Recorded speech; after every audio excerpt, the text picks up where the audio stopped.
When a doctor has to decide on the treatment for a cancer patient, it is crucial to know what type of cancer that patient has.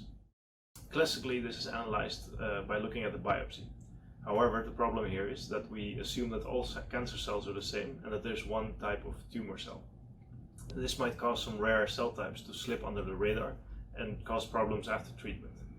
With single-cell sequencing technology, we can zoom in on each cell individually and get a detailed answer on what types of cells a cancer consists of. Suppose these are all cells from one tumor.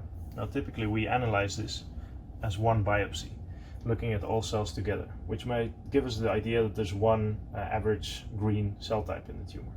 Now if we zoom in on each cell individually with single-cell sequencing, we see that there are different cell types. Most are green, but there are a few other rare cell types that might have to be treated differently. The technique was invented in 2009 and has been growing in the world of life sciences ever since. There are many different platforms for single-cell sequencing, set up by different labs. However, none of these techniques is easy to set up, nor are they cheap. It requires a significant investment in personnel and equipment before you can do a single-cell sequencing experiment. The data that is produced is also very complex. We measure 22,000 different features or genes from each individual cells, and do this for thousands of cells at a time. We're here to help break down these technical and financial walls by making the technology accessible with our services. This includes help on experimental setup, performing the actual experiments, and extensive help with data analysis. Single-cell discoveries gives clinicians and researchers worldwide the opportunity to produce single-cell data for their research topic, without having to become an expert first. Our service starts with a free introductory meeting where we decide on a project that fits the customer's biological question, sample type and budget. Our next step is the processing of the customer sample in our lab. We offer multiple single-cell sequencing technologies, some exclusively offered by us, which we use to process the samples. Our customers send us their samples, and we use our robots to standardize workflows and processing. This makes it possible to work with many different samples from scientists all over the world. After the experiments are done, we generate sequencing data. All our customers receive preliminary data analysis to get them started. This saves time and energy in figuring out the first steps for themselves. We are setting up collaborations with data visualization companies that make the analysis of the data more intuitive and more visual. To complete the process, we have data scientists in our team that can help our customers with our tailor-made data analysis specific for their biological question. We now have 145 customers in 11 European countries, the United States and China.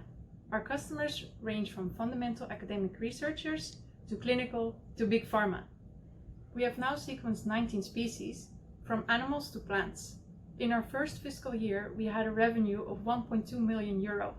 This year, we expect a revenue of 2 million euro. Our revenue is what drives our company growth and R&D. Our team started with 2 founders and has grown to be a young team of 10 people, all with a background in life sciences. Part of our team works on processing samples from customers, while others focus on R&D, data analysis, or sales and marketing. So what's innovative about single-cell discoveries? We are the first company in Europe dedicated solely to providing a single-cell sequencing service. Secondly, we offer technologies unique to SCD. With these technologies, we can handle biological questions that other commercially available platforms can't. We're always busy testing new methods to make them quickly accessible to the research community. Third, our R&D focuses on using single-cell sequencing to understand disease at unprecedented detail. So for example, we have set up a collaboration with a local hospital to sequence COVID-19 patients with either a severe or a mild response to understand the difference in reaction to this disease. Is it caused by different cell types present in one patient but not the other?